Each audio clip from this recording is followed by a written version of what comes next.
Yo, yo, what's up? What's up? Good evening, good morning, good afternoon, or good evening. We are live again.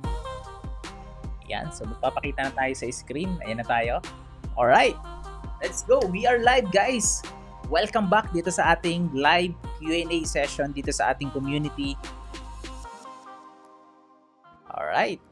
So yun, let us know guys saan ka nanonood ng ating live Q&A session. Kung first time ka dito sa ating community, first time mo mag-attend ng ating live, go ahead, type kung saan ka nanonood ng ating live Q&A session. Or kung matagal ka na, palagi ka nakasubaybay dito sa ating Q&A session sa ating community. So go ahead, type kung saan ka nanonood ng ating live Q&A. Alright, so dami na natin. Meron na tayong live 20 plus viewers na. Ayan, bilis. Grabe. Bilis natin, 20 yan, 20 plus. So go ahead guys. Hintayin lang natin yung iba na makapasok. So bago yun, syempre shoutout muna natin yung mga nandyan na. So i-check ko dito sa aking mobile para makita ko yung mga names ng mga viewers natin. So kahit na hindi sila nagta-type ng comment na babasa ko. Okay, yung nakikita ko yung mga pangalan nila.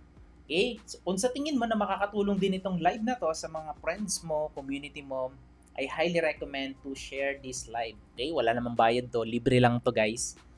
So nice, nice. Anthony, Kuya Pads. Ayan, thank you so much for watching. Si Charlene, Roldan, Jen, Ginny. Present coach. Thank you. San Jose del Monte, si Jen.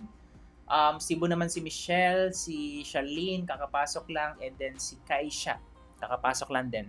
Si Aaron, ayan, watching from our YouTube channel. Thank you so much. Cagayan Valley naman po si Roldan. Ayan. Grabe, no? Ayan. Nakakamiss ang ating mga live Q&A session. So, meron lang tayong na-miss na 1 week, pero usually ginagawa natin to every single week dito sa ating community. So, yun. 1 week kasi syempre, di ba? Nagbakasyon lang tayo ng mabilisan. Janelle, ayan. Laging nakasubaybay. Thank you so much for watching. Senet, ayan, Dim Porto yan. Thank you so much for coming sa ating live Q&A.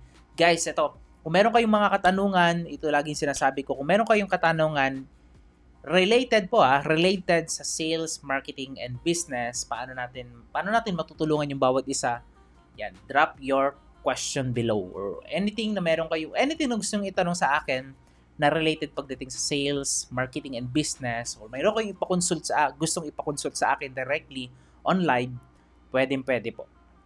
Okay?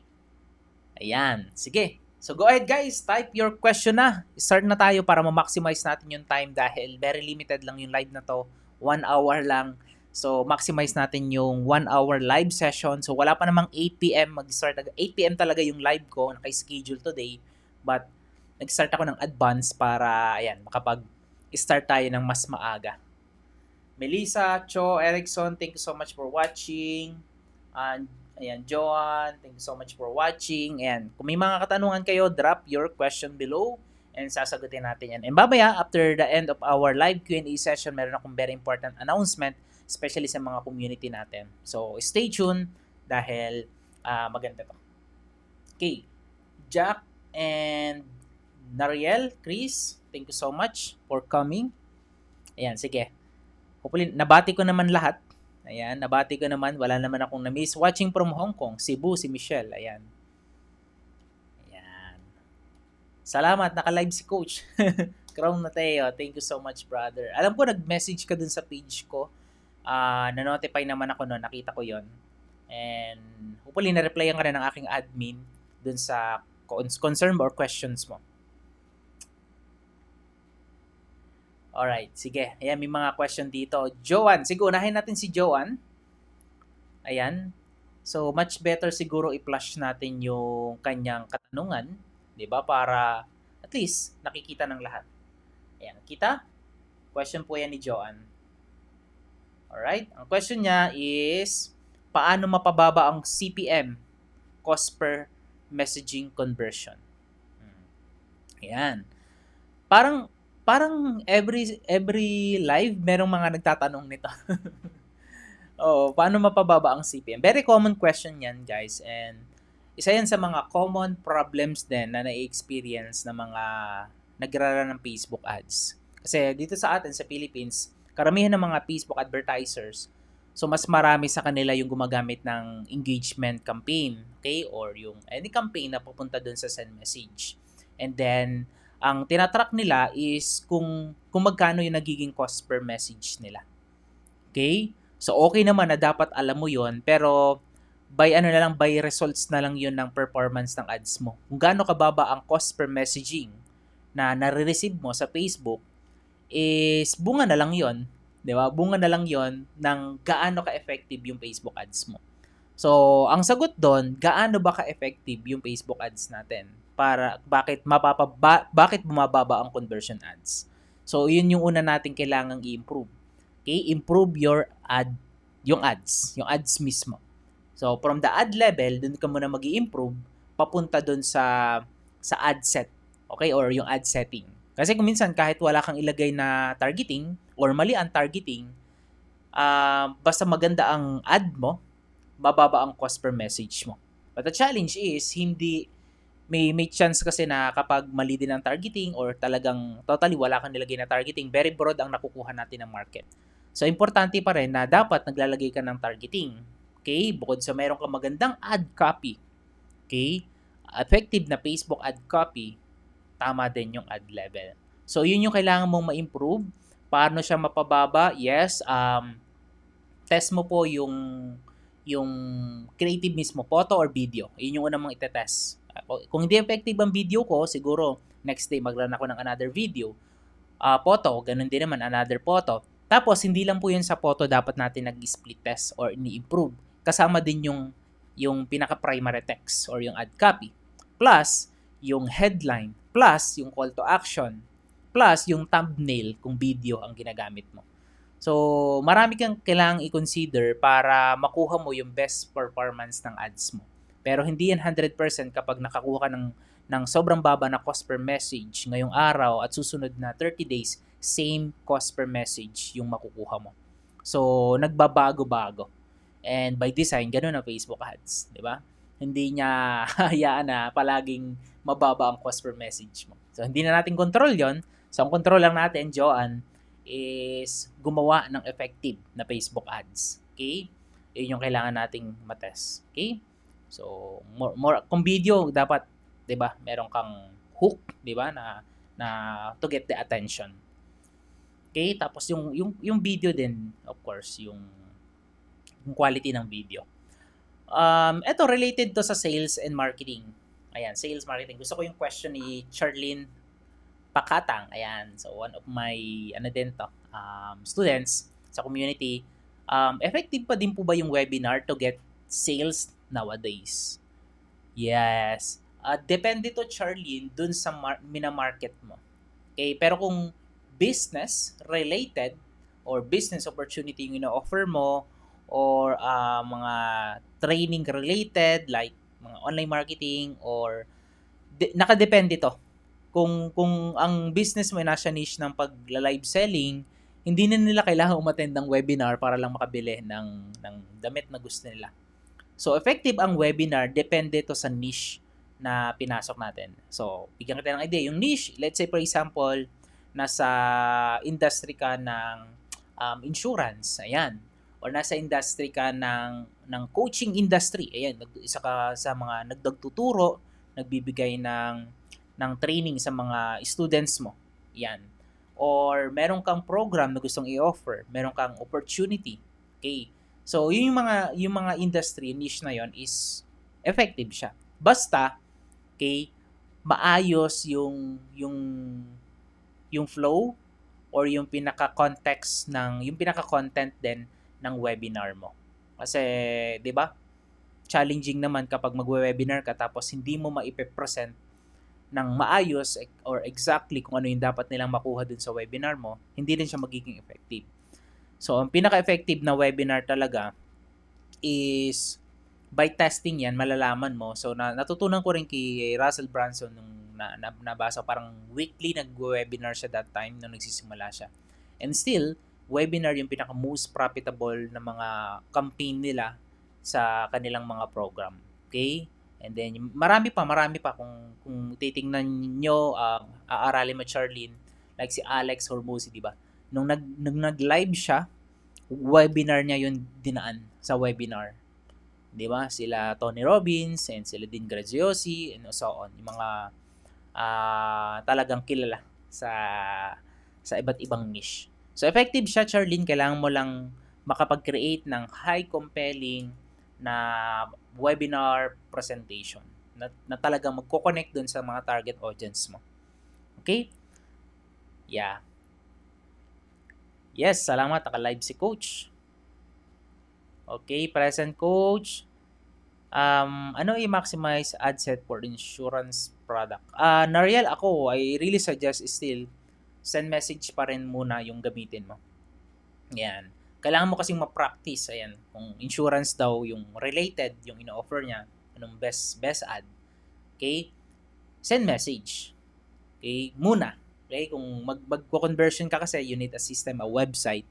So, doon kasi mapapractice yung closing skills mo.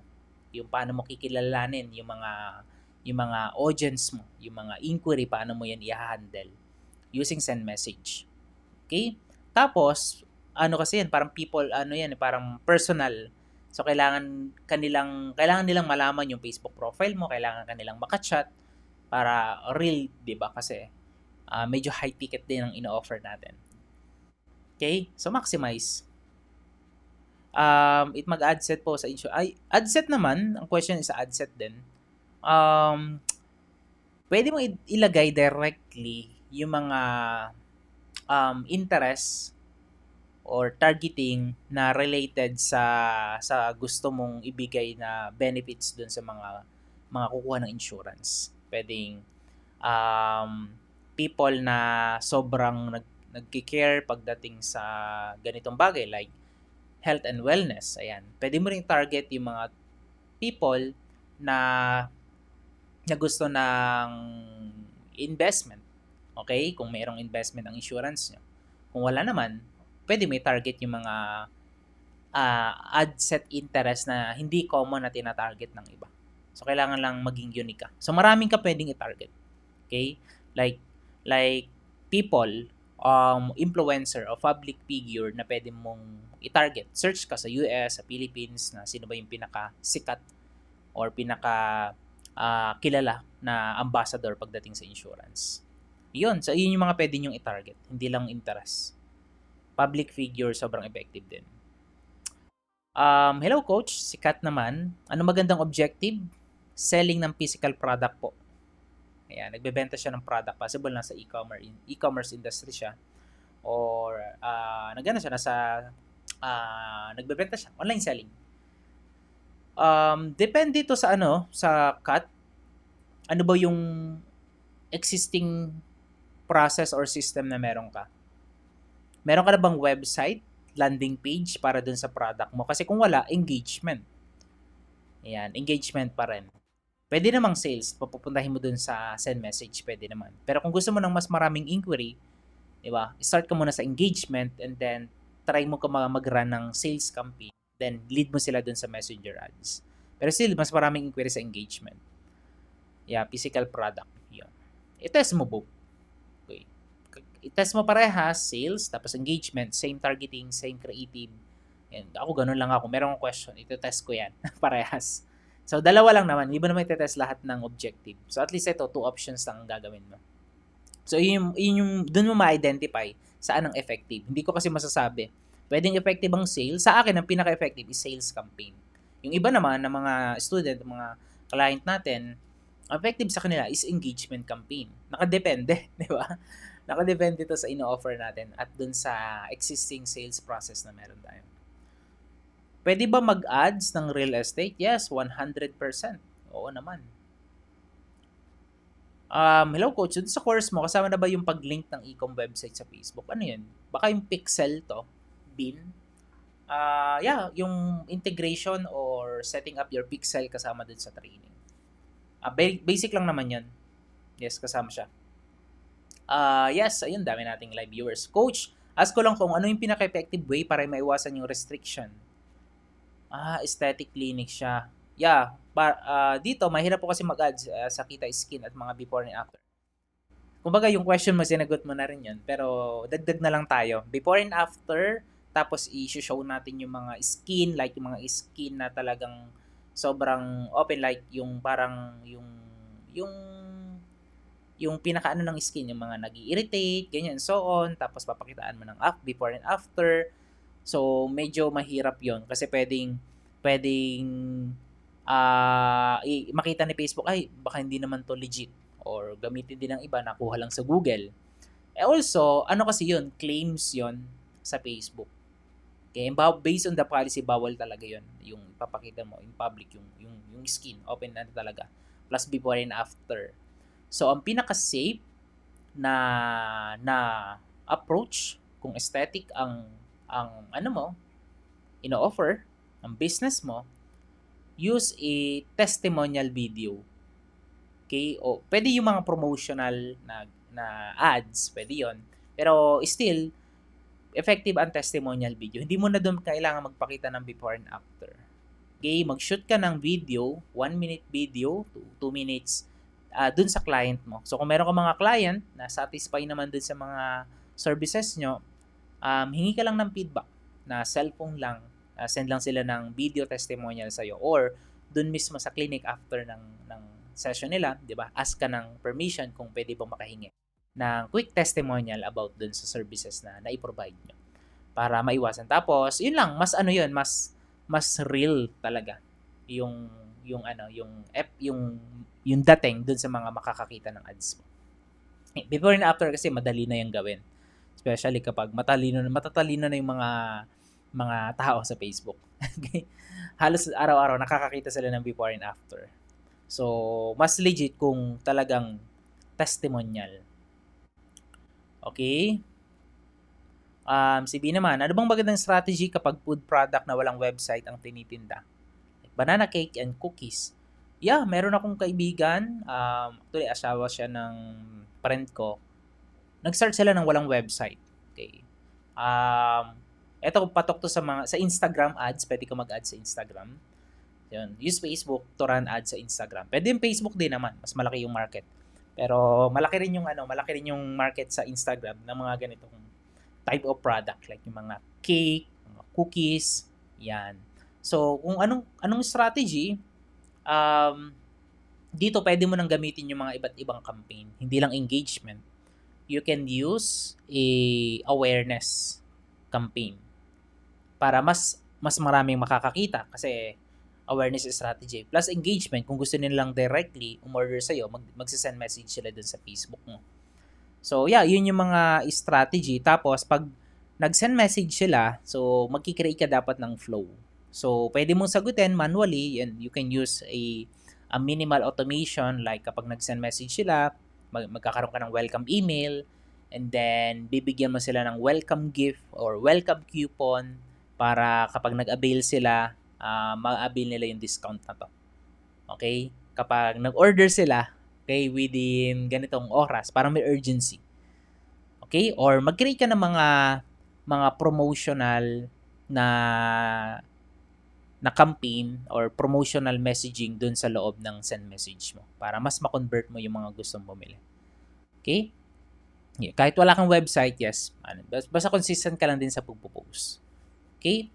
At gawa ka ng mga content sa Facebook mo and Instagram. Use Facebook and Instagram kung ganito yung ino-offer mo. Gawa ka. Cholo, yes. Very normal lang naman yan. Kapag nag-retargeting ka, especially kapag look alike kasi sa akin guys, hindi siya matatawag na retargeting. Kasi ang look alike audience is very broad audience pa rin yan. So parang parang percentage of people na most likely parehas ng interest dun sa gusto mong pakita ng ads mo. So, ang retargeting is, ito yung mga taong nag-take action. Gumawa nag-send message sa'yo before, nag-like, nag-comment, nag-share, or nag-visit ng website mo, or bumili ng product mo. So, yung mga audience na yon, kapag yun yung mga niretarget mo, talagang sobrang precise ng audience na yun. So mataas yung maganda yung audience na yun. Pero hindi siya effective kapag limited audience.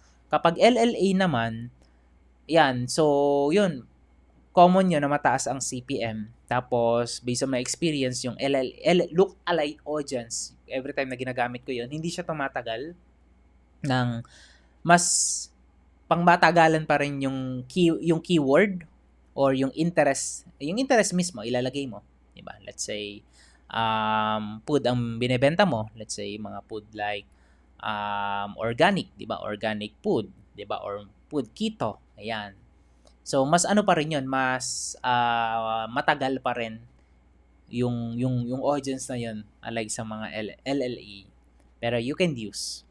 Okay? So, ayun, common na mataas. Baka bago lang yung ads mo, so pagbigyan mo lang ng 2 to 3 days, then saka ka mag-decide cholo na i-off na yung LLA campaign mo for retargeting.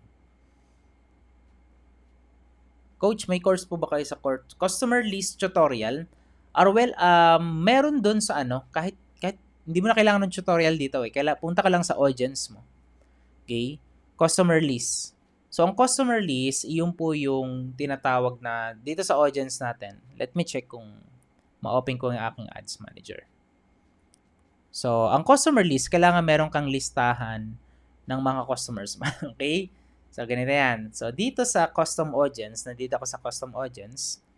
Wait, share ko yung aking screen. Ayan. Custom audience. Create custom audience. Then customer list. 'Di ba? I-click natin yung next. 'Di ba? Tapos ito, add your ad account to your create custom audience customer. You must add this to your business. Add to business. Okay? So kung ito, 'di ba usually yung karamihan sa atin gumagamit niya ng personal ads manager. And even may gumagamit ng personal ads manager. Ngayon, okay ang customer list kapag sobrang dami na ng customer. Add mo lang sa business, add to business manager, then create a customer list for retargeting. Pero bukod kasi sa customer list, guys, mas effective pa rin. Like, iba kasi, like, nabili lang yung leads or binigay lang yung customer list tapos ginagamit nila yon. Pero, ang pinaka most effective pa rin na data, okay, is yung data na mismo na galing dun sa ads mo. Yung mga people, off natin to. So, kung magta-target ka dito sa custom audience, I highly recommend, okay, na choose website activity kung meron kang website. Okay, people na pumunta sa website or meta source. Ayan. Custom audience po ito. Or people na, ayan, Facebook page. Ayan, Facebook page engage to. So, ayan, video and Facebook page engage. Ito yung mga best to target. Let's say, Facebook page engage. So, kapag ito yung tinarget mo, lalagay mo lang yung page mo dito. Then, ilalagay mo lang people dito who engage with your page. Anyone who visited your page. So, kapag engage, ito parang marami na to. Mas maganda to na reaction, shares, comments, links, or carousel, or swipes, and so on. Tapos, mag-create ka lang ng audience mo based dun sa sa page na gusto mong gamitin. Okay, so ito yung mga unang yung igagawa ng custom audience. Okay. Instead of customer list. So, mas highly recommend ko na data mismo from Facebook ang itap natin. Okay? Alright, next question. Ano po mas effective sa real estate? Joanne, kung may malaki kang budget at gusto mo talagang highly quality leads, high quality inquiry. Ayan. High quality inquiry or parang sila na mismo yung directly tatawag sa'yo, Google Ads. Pero next question doon, ano yung mas mahal? Google Ads compare sa Facebook. Mas mababa, Facebook Ads. So, real estate naman, for FB Ads, yes. Yan, pero sobrang dami ng competition, di ba? Ang laki ng competition pagdating sa Facebook Ads. Di ba? Depende kung unique naman yung real estate mo. Okay, yung property mo, wala ka namang competitor. Yes, both gamitin mo yan. And Facebook ads, run ka ng ads sa real estate mo using Facebook ads. Kapag Google ads naman, hindi ka makakapag-run kung Facebook page lang ang meron ka. You need a website kung mag-run ka ng Google ads. John. Okay? Yan. Next question, key crown. Coach, ito nangyari sa ads ko this day. 9 messaging conversation started. Ayan.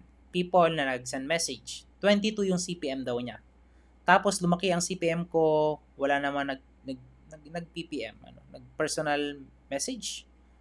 Normal lang kaya ito? So last week, 2 days, lifetime budget ko, naka 129 messaging and 5 pesos per messaging lang. Madami na ako na-convert compare sa ngayon. Yeah, coach, ito nangyari sa ad ko this day. Ngayong araw lang ba to? Ayan. So yun nga, 'di ba may hindi palagi na maganda yung magiging performance ng ads natin. So, ako kapag ganun, minsan nagdo-double yung pinaka-target cost per purchase ko. So, hinahayaan ko lang siya ng 1 hanggang 2 araw. Pero kapag talagang sobrang taas na niya ng tuloy-tuloy, doon ako nagde-decide. Pag unang araw, tapos biglang nag-double, i-keep mo lang muna. May pag-asa pa yan. Wait mo lang sa mga susunod na araw. Ang iba kasi na-excite, ang gagawin nila, i-off na nila. I-stop na nila yung ads nila. So, may mga time talaga na ganun. So, hindi sa lahat ng pagkakataon, laging stable yung ads natin. Ayan. Sabi mo nga, this day lang naman. Okay? So, good yun. Coach, matagil po ba sa June 29 yung parang ads or marketing for dropshipping? Marketing ads for e-commerce. Yes. 100%. Isasama natin yan. Ads for e-commerce or dropshipping related. Kung may ticket ka na, see you soon. Sa Manila po yung next event na. Yun yung gusto kong i-announce later. Pero later na lang, unahin na lang natin itong mga question nila. Effective pa rin po ba yung broad targeting kaysa sa detailed targeting? Thank you po sa sagot. Ayan. Effective siya kung yung ino-offer mo is parang pangmasa. Ayan. So, pero kung yung ino-offer mo is para sa specific people lang, still, ang effective is yung detailed targeting. Okay? So, yun yung sagot ko doon. Kung pangmasa naman yung offer mo, pwede mong i-try broad targeting. Kung ang offer mo, yung product mo or services para sa specific people, kailangan mo ng detailed targeting. Okay? Kailangan mo ng proper targeting para mas maging effective yung ads mo. So, yun yung sagot doon para hindi masayang yung ads mo. Nariel, thank you. Page lang po, coach. Yan. Good evening, coach. Kabisado ko po yung WebKay Pancake Botke. Employee po kasi ko dati ng e-commerce business. Now, gusto ko try mag-freelance pero nahirapan ako maghanap ng client since wala akong portfolio. So, curious lang ako paano po makapag-land ng first client. So, kabisado ko po yung mga platform na to. Dati kang employee sa isang e-com business. Yung dati kang employed sa isang e-com business, one of your best portfolio na yon. Okay, so kung kabisado mo, possible isa ka sa mga may mataas na skill level doon sa paggamit ng mga platform na yon. So yun, enough na yon na portfolio para ipakita dun sa gusto mong i-serve na client. Okay? Enough na yon. Kahit wala ka pang first client. Coach Jay, paano pipiling gusto kong mag-boost ng likes at followers sa FB page? Engagement po. Engagement. Or i-click mo na lang dun sa page, yung promote page. Ayan, under page, makikita mo yun. Pero engagement, may makikita ka rin dun. Coach, bakit po kayo na-restrict ang page ko? Even wala naman akong pinopost na ads. Or wala ka bang na-post na any related? Bakit na-restrict? So, baka meron kang content na na-copy-paste before and then merong nag-report, nag-claims ng content na yon and then na-review ni Facebook. And then yon nag-take action sila na restrict yung page mo. So, check mo lang yung mga other post mo before. Baka meron dun na ginawa ka na post, na copyright content. Ano magandang targeting pag real estate? Dami, no? Depende to sa sa offer natin kung house and lot ba 'yan, condo ba 'yan, 'di ba? Iba-iba eh. 'Di ba? So pwede mo i-target like kung real estate tapos mga condominium, try mo mag-target ng people na followers ng mga big hotel brands. Pwede mong gawin yun. So, people na madalas, ayun, yung mga mahihilig mag-travel, ayan, or follower ng mga big hotel brands, pwede mong i-target yun. Para unique naman. Kasi common na i-target yung investment na keyword, real estate. So, possible, lalabas din yung ads mo dun sa mga nasa real estate. So, unique dapat.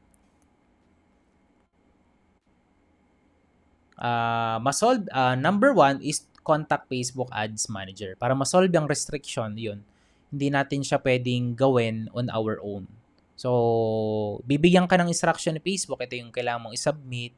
Kung maghihingi sila ng ID or magre-request ka ng review. Pero, yun yung way talaga para matanggal yung restriction natin. Then, yung way para hindi tayo ma-restrict is to follow yung Facebook Ads policy, guidelines, and then yung Facebook platform policy, yung guidelines din nila. Okay, ano po ang mas better gamitin na ads sa real estate, Ads Manager or Boost Post po?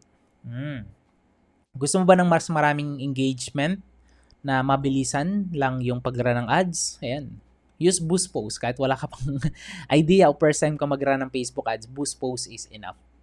Pero kung gusto mo na mas pro level, professional na ads na pagkaka-setup, use Ads Manager. Na highly targeted yung settings, ayan, Ads Manager. Coach, pag nag-boost post o nagkaroon ng violation ng copyright, di na po ba talaga mababalik ang page? It depends to kung yun yung decision ni Facebook. Baka yun na yun, kung nag-decide siya na hindi na mababalik hindi na matatanggal yung restriction sa page mo. Usually kasi yung iba parang nililimitahan lang, parang hindi ka makakapag-post ng 24 hours, 2 days, 7 days sa mga unang violation. Pero kapag matagal na, ayun, permanent restriction, ayun, si Facebook na yung nag-decide nun. Happy Father's Day sa mga father po tomorrow. Ayan. Pero parang Happy Father's Day. Ayan. Sa mga tatay po dyan. Ayan. Type naman kayo ng Happy Father's Day dyan sa baba. Ayan.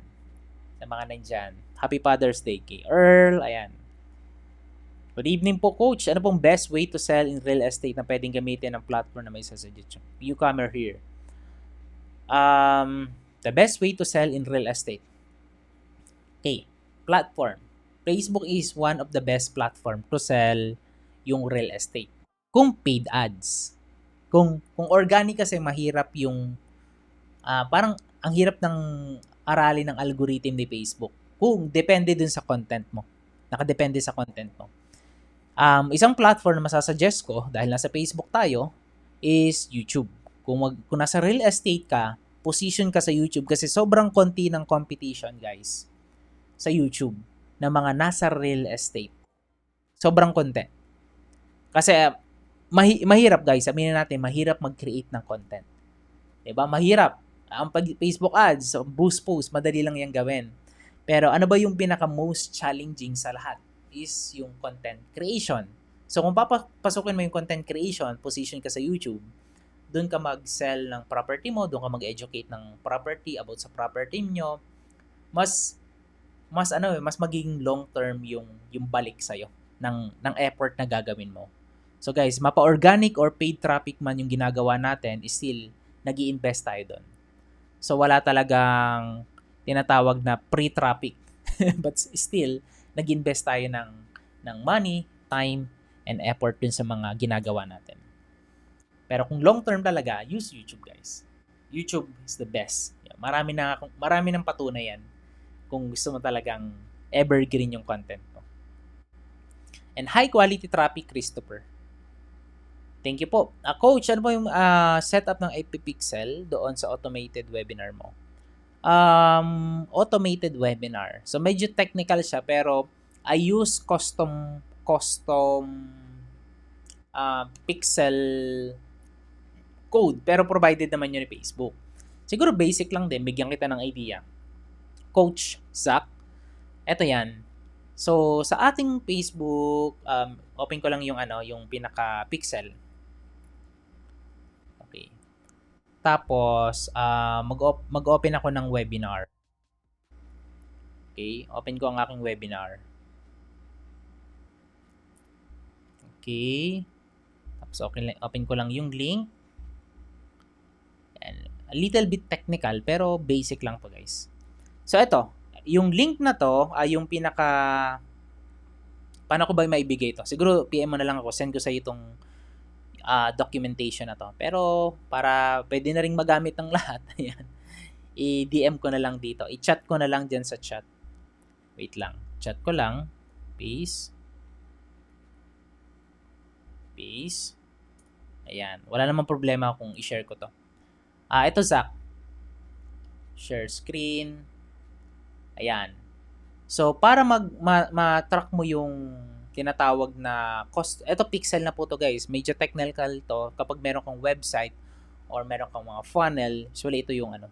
So, una, maglalagay ka ng pixel-based code dun sa funnel mo.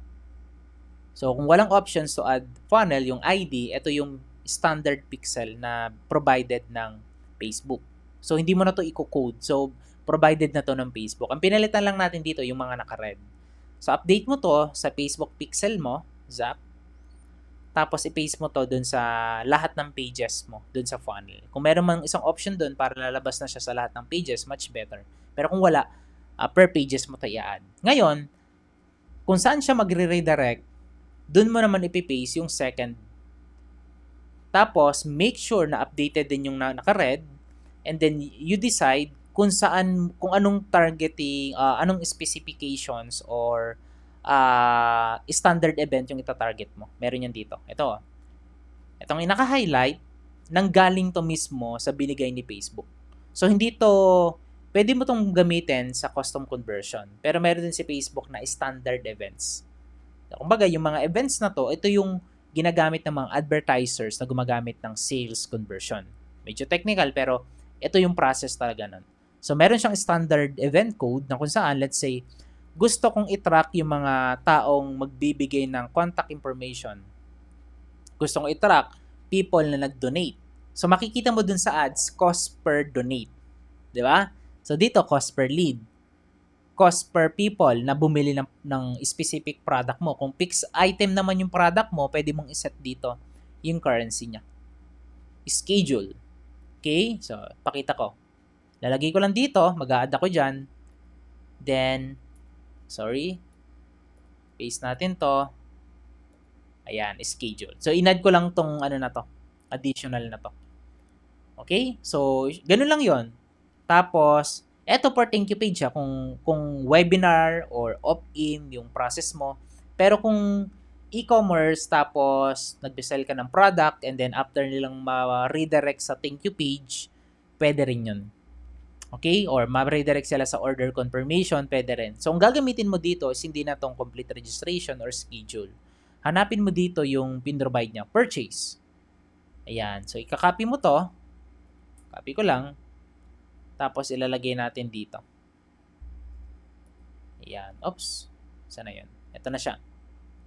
Purchase. Value, let's say, ang offer mo is 500 pesos. Currency niya, ito sa atin, ang keyword is PHP. So, sa ads mo, kapag nag-run ka ng ads, tapos conversion ads, and then, select mo yung events. Diba? Sa ads manager mo, isa-select mo, i-click mo yung purchase events. Tapos, every time na mayroong conversion, ito yung value na lalabas dun sa amount value sa conversion. 500 pesos and then currency is pesos. Okay? So, ang tawag dito is standard Facebook pixel code. So, may mga platform na kasi na kaya nang i-track ni platform, like Shopify and yung negosyo toolkit na ginagamit ko in other platform. Optional na lang na maglagay ka ng mga additional na to. Pero yung iba kasi it requires like ito, wala kasi yung schedule, complete registration, yung mga nandun lang, most of the time is yung purchase, add to cart, say checkout, and so on. Pero kung gusto mo matrack yung mga other events from Facebook, mag-add ka lang using this small code. Copy-paste lang to. Okay? So, free na to sa lahat guys. Ayan, share ko na yung link. Pwede nyo magamit. I-bookmark nyo na lang. Okay, so yeah. Next question. Thank you, coach. Yan. Na-try mo na ba yung panel BPS? Anong advantage if nagsisimula siya na mag-add sa e-com? Yeah, Chikoy Garcia TV. Ano siya, okay siya. Kasi gamit, powered by GHL siya. Go high level kung may idea kayo doon. Still, meron din akong go high level na ginagamit sa isang business na pinopromote ko. Ayan. So, it doesn't matter kung anong platform, guys. As long as yung strategy mo is effective. Okay? Naiintindihan mo kung ano yung effective. Okay?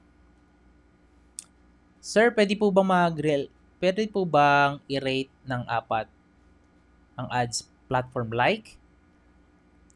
Hindi ko na-gets ang questions. Tips po sa real estate, Coach J. Ayun, daming nasa real estate, no?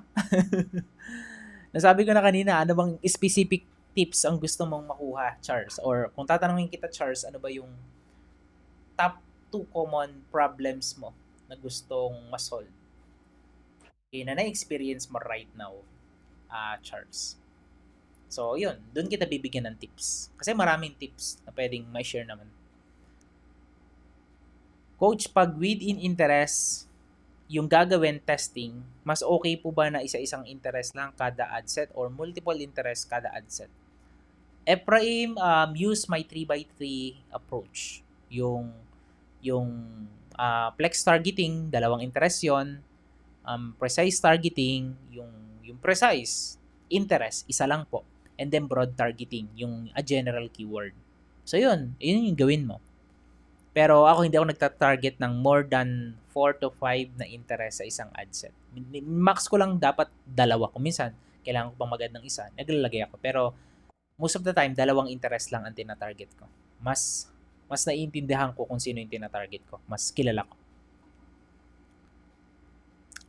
Charles, detail targeting coach and budgeting. Okay. So, dun sa budgeting, nakadepende to sa kung magkano yung maximum allotted budget mo per month. So, dapat per month mo titingnan yung marketing budget mo. Kasi kung per day lang, pwede kang mag-decide na ngayong araw lang ako mag-run ng ads. Pero per month, kapag naka-allot na yung budget mo sa ads mo, you need to spend. Okay?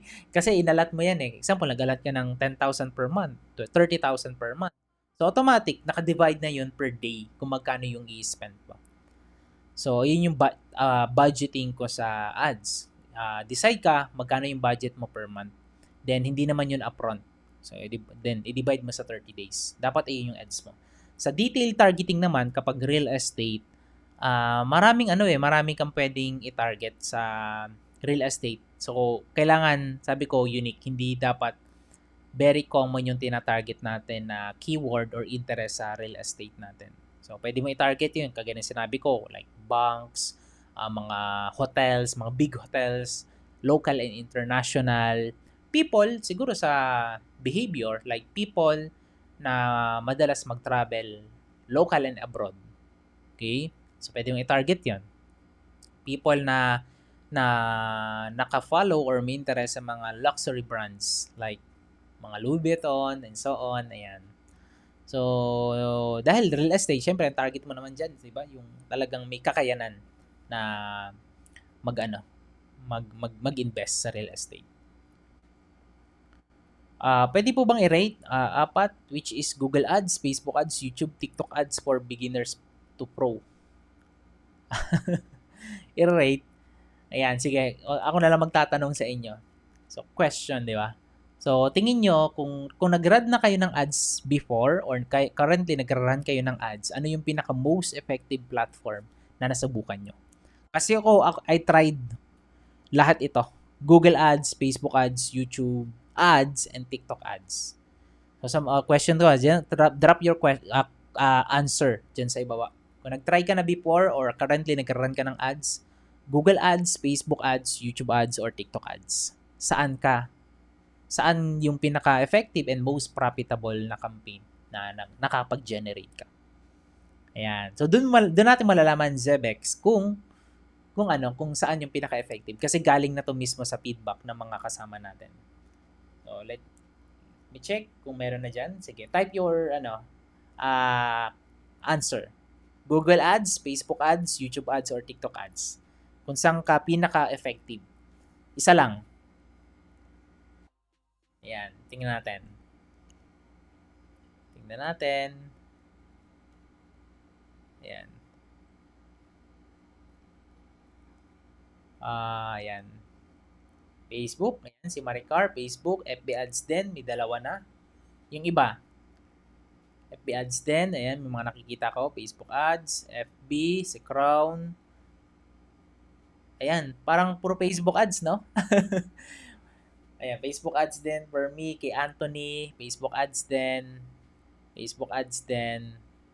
'Di ba? So, 'yun. So, karamihan puro Facebook ads.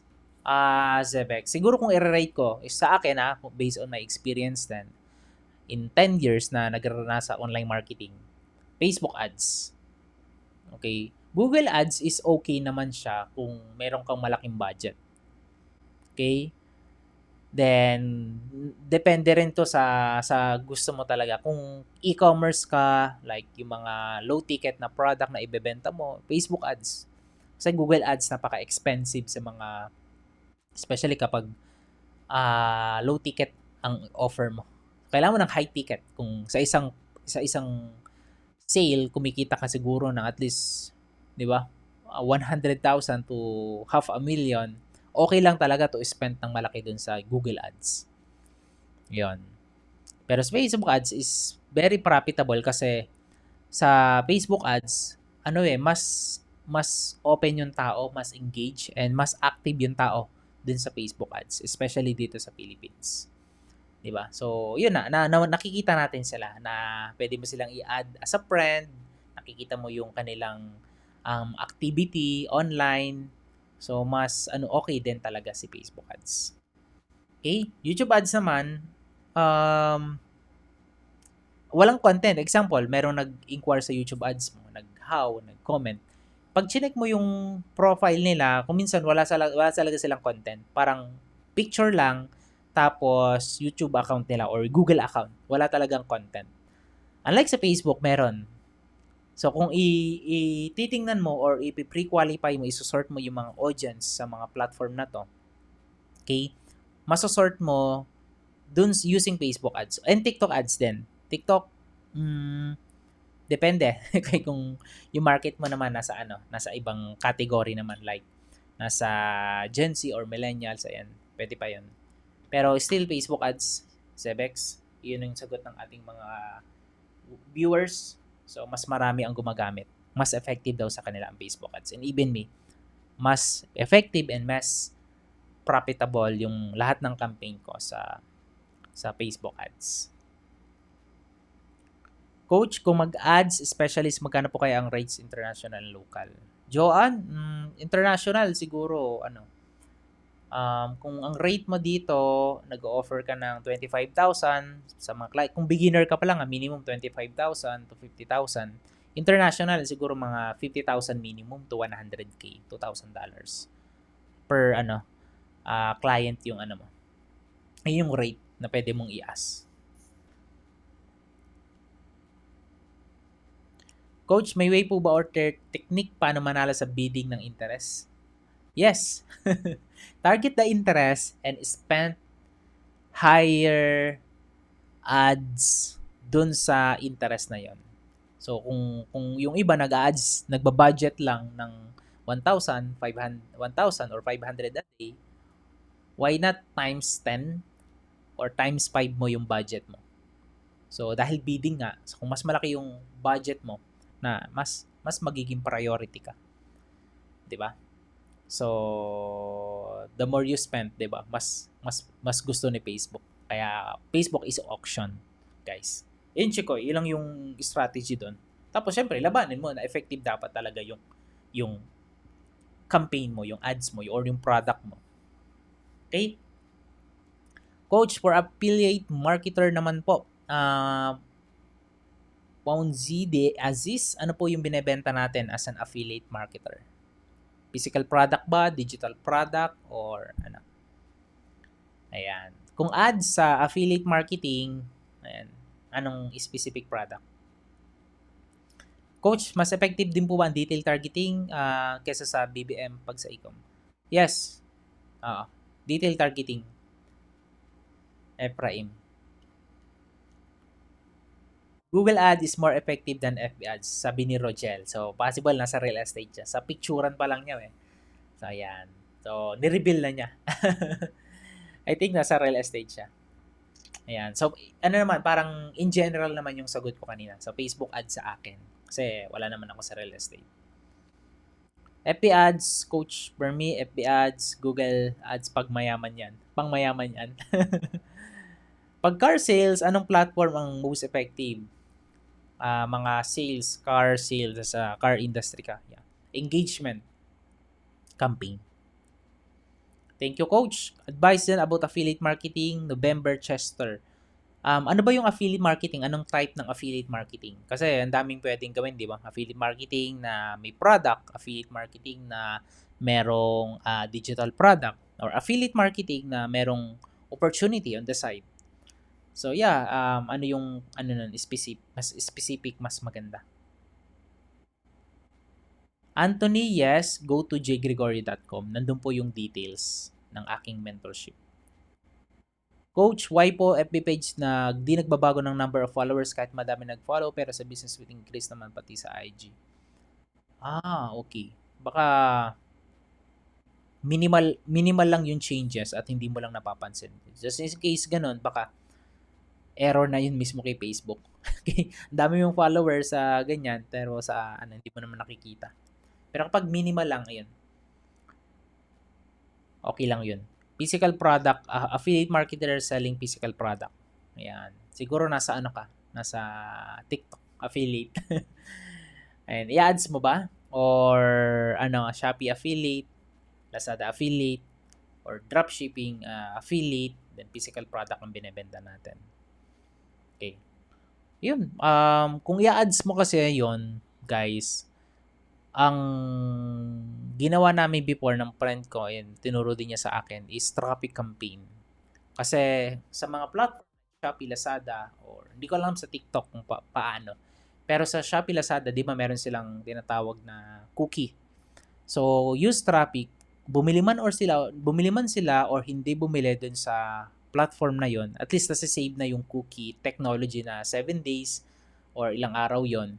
And kapag bumalik sila dun sa platform at nag-order sila, sa'yo makikredit yung mga commission dun sa mga other product na bibili nila. So, traffic campaign, mas mura yon kapag affiliate ka ng physical product from Shopee and Lazada. Traffic campaign. Okay? Ang goal mo lang is makuki talaga sila dun sa browser nila. Yeah, using your affiliate link. Coach, hanggang ilang client na ang kaya i-cater ng isang ads specialist? Okay.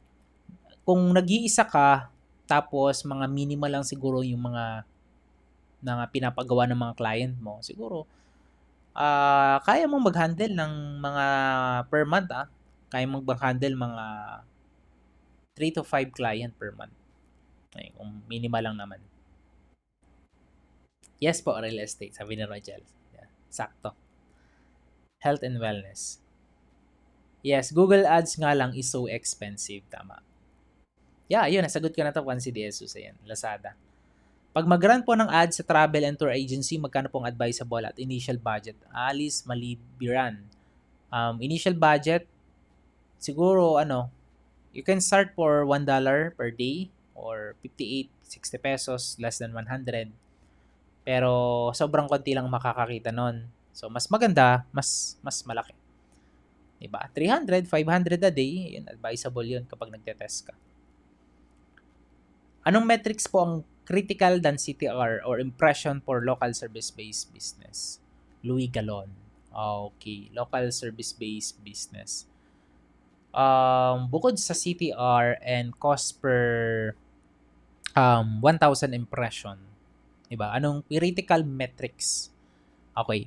So, ganito yung metrics. Hindi na yan magbabase dun sa Facebook ads ko. Okay? So, i-check din kasi natin, let's say for example, engagement ka, Louis.